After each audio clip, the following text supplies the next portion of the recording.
আজকে সবাই মিলে ঠিক করলাম যে কোথাও ঘুরে আসা যাক, তাই আমি বন্ধুদের বাড়িতে চলে এসেছি। এখন এখন গাড়ি নিয়ে বেরিয়ে পড়েছি আর আমরা সবাই মিলে ঠিক করলাম কঙ্কাল কালীবাড়ি যাওয়া যাক। তো ওখানে আড্ডা মারা যাবে বেশ। তাই এখন রথতলাটা পার করলাম।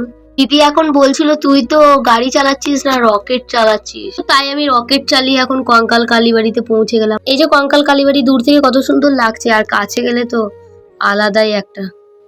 এই যে এদেরকে এখন বলছি একটু হাই করে দাও, তো হাই করে দিলে এখন আমরা সেলফি তুলছি। সেলফি তোলা হয়ে গেল, আমি এদিকে প্রণাম করছিলাম। তো বন্ধু কখন ভিডিও করেছে জানি না। তোমরাও কোনোদিনও যদি কালীবাড়ি এসে থাকো তো আমাকে কমেন্ট করো। দিকটাই সকালবেলাতে মায়ের ভোগ দেয় 10 টাকায়, তো তাই ঘুরে ঘুরে দেখাচ্ছিলাম তোমাদেরকে। ওর গাইস কাপেলদের ফটোশুট চলছে, আমার এই জন্মে জুটবে না।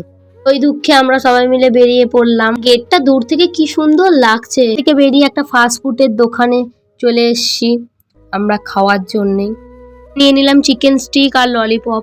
তো খাওয়ার পর চলে এলাম গোলাপবাগ মোড়ে চা খাওয়ার জন্য গাইস।